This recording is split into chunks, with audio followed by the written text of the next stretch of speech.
අපි ලස්සන කිරි පබළු වැලක් හදන්න යන්නේ. ඉස්සෙල්ලාම එක සමානව නූල් දාලා ඉදිකට දෙකක් හදා ගන්න ඕනේ. දැන් මේ ගත්ත නූල් දෙක එක සමානව ගැට ගහ ගන්න ඕනේ. මේ තියෙන්නේ අපි පබළු වැල හදන්න ගත්තු කළු පාට පබළු එක. මේ තියෙන්නේ අපි ගත්තු සුදු පාට පබළු එක. අපි දැන් බලමු කොහොමද පබළු වැල හදන්නේ කියලා.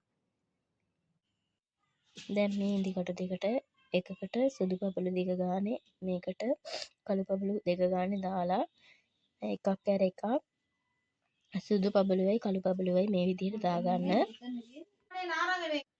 මේ විදිහට පබළු ටික දාගන්න ඕනේ.